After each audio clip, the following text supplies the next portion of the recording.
Okay, real quick.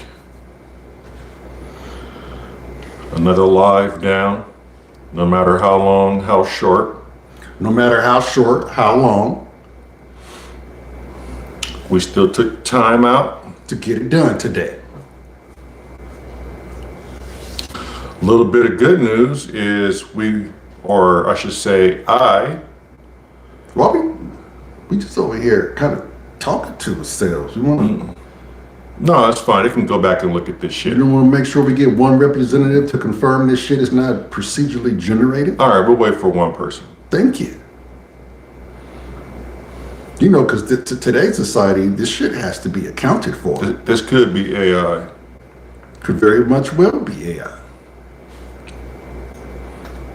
We'll just wait for one person.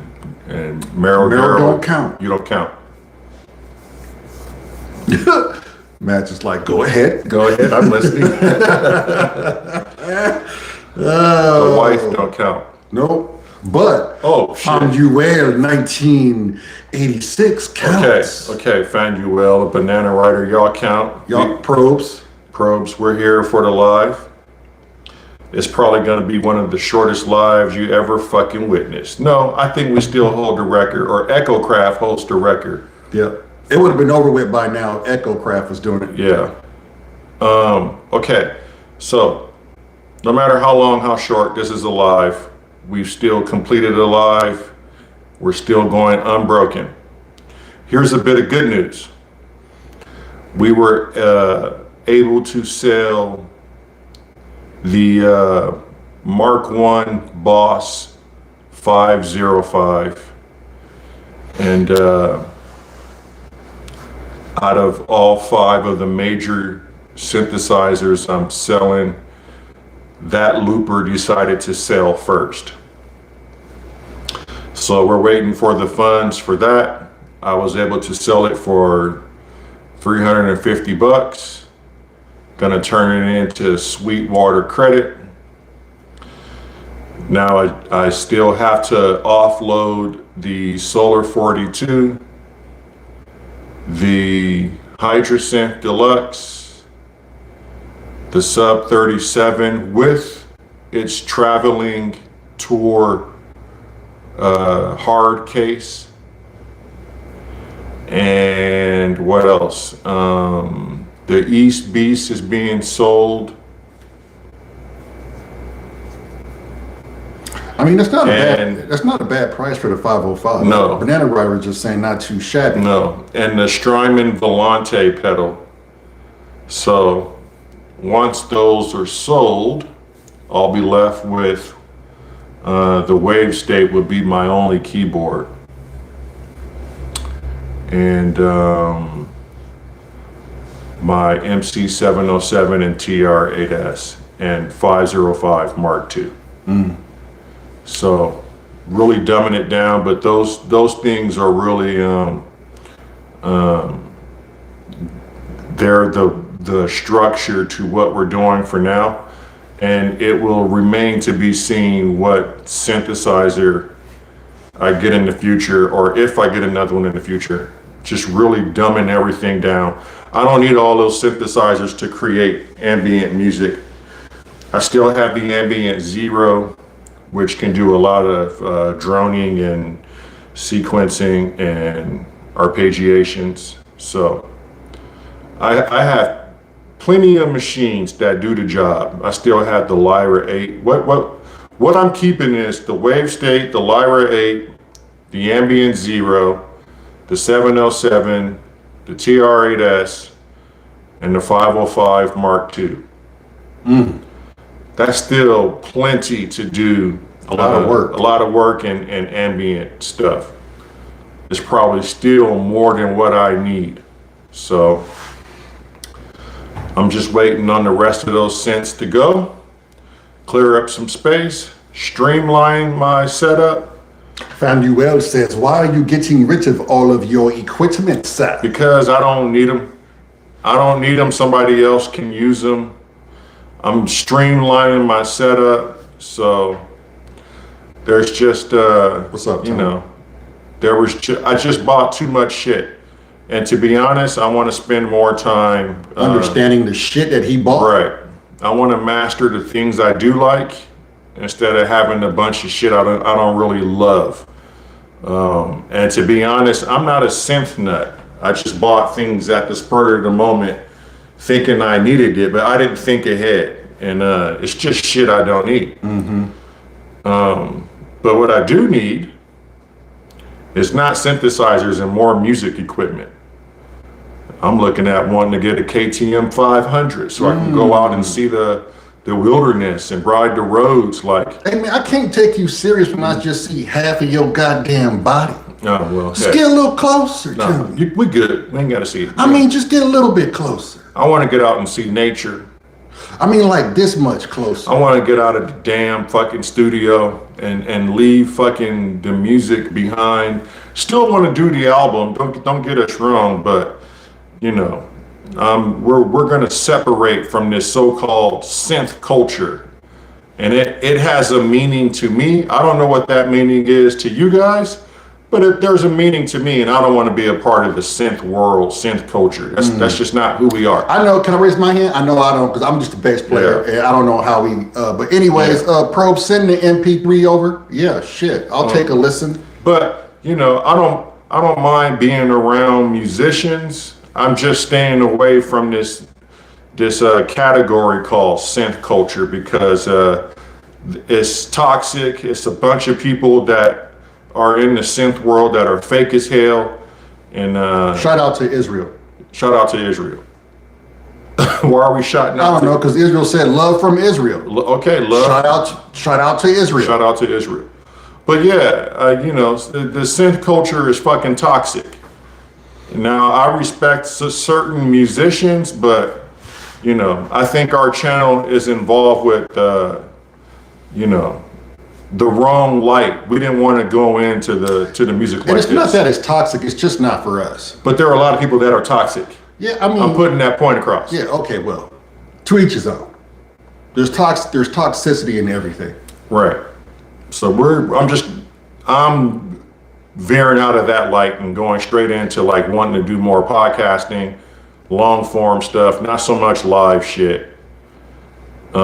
Which Man, I'm all about that adventure riding, my boy. that's what I'm talking about. I'm all about that adventure riding. Adventure my boy. riding, getting outdoors, and doing some of these verticals. These verticals take very little setup to do, and we can get on here and easily do some talking. So these verticals are cool. That's within normal limits.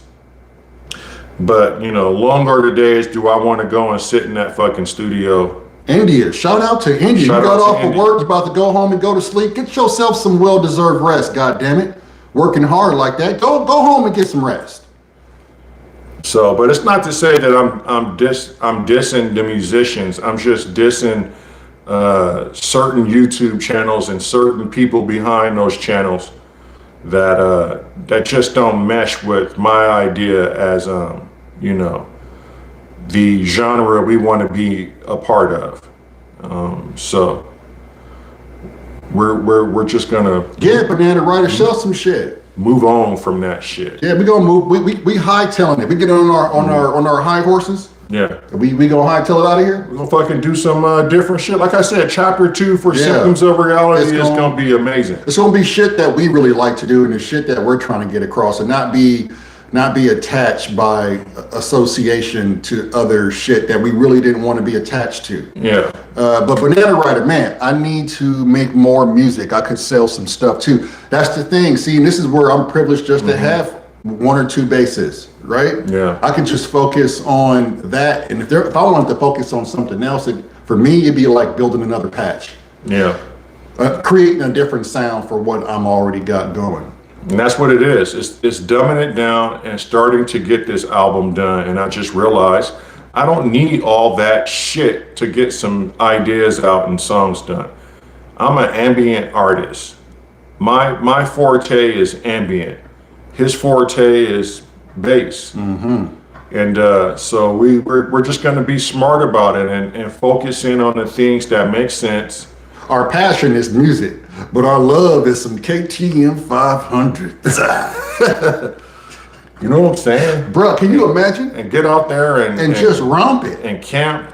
But the one thing we do want to do is, what is it called? A Honda Whisper? Oh, a generator. A generator. We want to get a generator. A Honda Whisper. And we want to jam somewhere in nature. Just bring very minimum equipment and just jam. And just jam our asses off. Outside. Yeah. I would like to go outdoors, like he's saying, with just the 8S, the 707, and the Ambient Zero. That's it. And his bass. And we get a generator, we get in the middle of somewhere, and we just, you know. I was thinking about getting one of those hotspots, you know, like maybe we can get a hotspot so we can always have great internet. Great feed. And take the Tascam Model 16 out and set up and. What is it? What's the where they get the artists and they put them in that certain landscape? Do you remember what it was called? Oh, the Circle. Yeah, the Circle. Yeah. If you guys can look up the Circle for musicians. It's a YouTube channel. Yeah, it's called the Circle with the. I forgot how they spelt it. It was weird how they spelt it, but it wasn't like the. I guess it was the common spelling. Right. Something different. I but believe. they host a bunch of talented musicians and they put them in different landscapes all over the world. And they play a full like an hour sometimes, like an hour set. Sometimes two. Yeah, and they surprise them too. Right. And man, and so you're pretty much just scoring your environment, your landscape. And so maybe we can get like a drone or have like some sort of camera and, you know, show scenery while we're out there, you know, jamming. Yeah, and if we're gonna do something live from here on off, we're gonna make it special. It's gonna have to be something special for the live. And then for Third Ear, and we have certain ideas for Third Ear. We have to get in touch with Tone Smith so we can sit and talk about it and work some things out. So, but that ain't until we sit and talk about it. But we want to take Third Ear. Thank you, Google. That's the link to the Circle. You guys check that out. A lot of great artists are on there. It is so dope. Yeah, so going forward, you know, after the 365, the only thing that'll be live is Popcorn Night. So for those of you who want to get that Monkey Island fulfillment every Friday here on Symptoms of Reality, it'll be Popcorn Night. We want to figure out some things with Third Ear and take it up to a different level. So, yeah. And for a hint, just to give you guys some insight, Third Ear may not be alive. It may be. We'll talk about it. We'll talk about it. We'll talk about it and see what makes sense. Yep. Yeah. But it may be a long form, full on podcast thing, or it may alternate from live to long form. We don't know yet. We don't know yet. We got to sit with our other host and. Well, shit, Banana Run, you never know when we come out with a workout stream. A workout stream. That ain't costing us no skin, right? Because all we got to do is set the phone up every time we work out. Right. Because that's something we do a lot regardless. And it's not something attached to being on YouTube, right? It's just bringing you along for the workout. Yeah, it's no prep work. Yeah, there's no prep work. A lot of things you guys don't see is when we go live, you know, when we were in that studio more times than not, a lot of it was prep work. It wasn't just go in there, okay, hit record, let's go for 2 or 3 hours or more, and then we're good. No, we were in there for about an hour or two before we even hit record. And, you know, there's always prep work and things like this, you know, and then you have to have your mind right. And, you know, you're not really allowed to go through different emotions when you're in the entertainment world. You have to entertain people because, you know, your problems aren't the world's problems. And a lot of people don't want to click onto something to see problems. Right. You know, especially when they're trying to get away from their own problems. They want to go somewhere, veg out. Some may just want to go to somewhere and just be absolutely numb and not feel anything and just go with whatever they're watching. Like, it's so many different aspects of doing this shit. Jeez. Yeah. But hey, hopefully working out is a common thing where people can just do that to get away from their perceived bullshit. Yeah, and that's easy to do. It's easy to set like I said, the verticals are easy. Like I could do this. If this was like doing, like, and the wife always said, stop spending time in the studio and start doing verticals. But we were so adamant about the quality of the entertainment and, which is good on one half, but on the other half, it may have even slightly burnt us out. But what it showed us is it showed us a bunch of different faces and a bunch of different sense of humors and, the certain people who would come in as symptoms of reality and certain people that leave and, we're just over it. We're over the synth world. The synth world brought good and it brought bad with it, and it took us off of our main course, and we want to get back on course and do what the show was originally supposed to be about, and that was to get out, interview people, and him and I podcast about our life And then score it. and score. Get back after. The bigger concept was to get out to show people that we're all just one conversation away from understanding each other.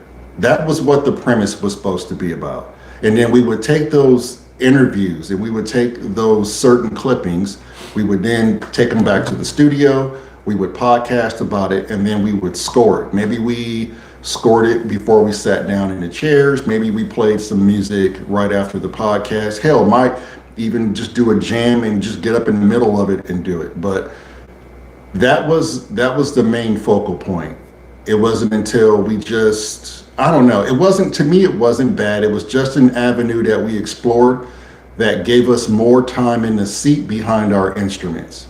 And so going 465 days every day nonstop, I think now it's time to just readjust and get back center. Yeah. So Yeah, Wagyu says verticals taking up about 15% of my phone screen. yeah. Banana Rider says, my lady says, nah, hang on here.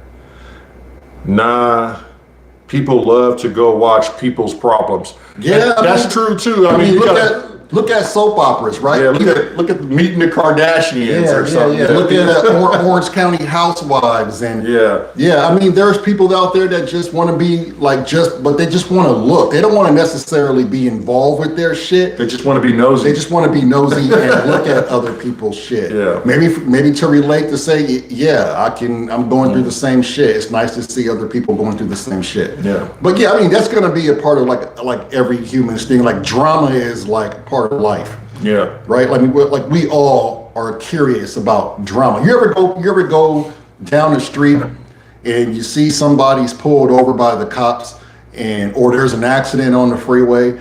Everybody wants to stop and look, right? Because everybody wants to just see something. So it's kind of the same aspect. Yeah. Even though you holding up traffic is why traffic formed, to take your nosy ass down the road. Rubbernecking. Yeah. What's up, T-Sketch? What's up, T-City? Yeah, but Tone, we'll talk tomorrow morning or tomorrow afternoon before we go live tomorrow. Tomorrow's Thursday or Wednesday? So yeah, we'll talk tomorrow before we go live with Third Ear so we can figure out how that's going to work. I just think, Meryl does wonders with editing for things like that, and we could dress it up We didn't have a little bit better. We didn't have a bad experience, TT. I know I did. I can't speak for him. No, I didn't have a bad experience at all. I just disagree with being associated with certain people and being associated with this so-called synth world or this. Well, that's what our program was not supposed to be about. It just so happens that my brother plays synths, and it kind of like drug us in there. You know? It's nothing. It's nothing bad about like the community as far as like the chat, the family that we have become friends with. It's just about the title of and certain toxicities that came with it, and it took us off our our main headache. You know, we weren't supposed to be, it was only supposed to be literally like 10 or 15% music. Yeah. And the rest of it was really supposed to be about having conversations with individuals, going out on the streets, doing interviews, and getting out there and doing stuff in the environment, camping, and just, it wasn't supposed to just be locked hardcore in that studio. Yeah, into music. Yeah. Especially because we were trying to prove a point. We were trying to make a difference and say, don't listen to media. They don't have your best regards. That whatever you see on there is bullshit. We wanted to go out ourselves and talk to people and see what they thought. Right. And not just for them, but I mean, like for us to really know what people think about certain topics or about themselves and different issues. Is racism real to you, or is it just some fed bullshit? So, and 9 times out of 10, when we would go out to these rural areas, which where we live, we didn't have any of those problems. We didn't see it. And most people that we contacted and came across, they were just like us and had the same issues as us. They just wanted to be treated fairly. They wanted the governance to have balance in their